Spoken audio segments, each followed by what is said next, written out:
CPIM നേതാവായിരുന്ന മോഹനവർമ്മ അനുസ്മരണം ഓച്ചിറയിൽ നടത്തി. പുഷ്പാർച്ചന, സമ്മേളനം എന്നിവയും അനുസ്മരണത്തിന്റെ ഭാഗമായി നടന്നു. CPMന്റെയും കേരള കർഷക സംഘത്തിന്റെയും നേതാവായിരുന്ന മോഹനവർമ്മ അനുസ്മരണം ഓച്ചിറയിൽ നടത്തി. ഓച്ചിറ തങ്കപ്പൻ സ്മാരകത്തിലാണ് അനുസ്മരണം നടന്നത്. CPIM ശൂരനാട് ഏരിയ കമ്മിറ്റി അംഗം K. സുഭാഷ് ഉദ്ഘാടനം ചെയ്തു.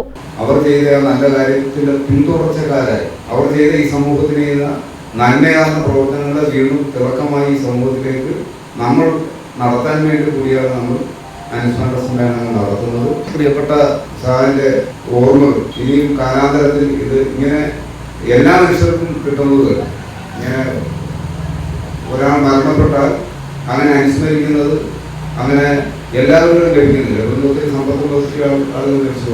വിജയ കമൽ അധ്യക്ഷത വഹിച്ചു. ബാബു കൊപ്പാറ സ്വാഗതം പറഞ്ഞു. B. Sreedevi, KR Sasikumar, S. Suresh Kumar, Kabeer എൻസൈൻ, അഡ്വക്കേറ്റ് ഓച്ചിറ മുരളി, അശോകൻ, കൃഷ്ണപ്രിയ, S. മഹേഷ് എന്നിവർ പങ്കെടുത്തു. മോഹനവർമ്മയുടെ സഹധർമ്മിണി മണിയമ്മ, G. സതീഷ്, ഗോപി പള്ളിയിൽ, സിന്ധു മഹേഷ്, നൌഫൽ മേമന, അഷ്റഫ് കൊപ്പാറ, V. സജീവ, നൂറുദ്ദീൻ, തോജ, ശ്യാമള തുടങ്ങിയവർ പങ്കെടുത്തു. News bureau, Ochira.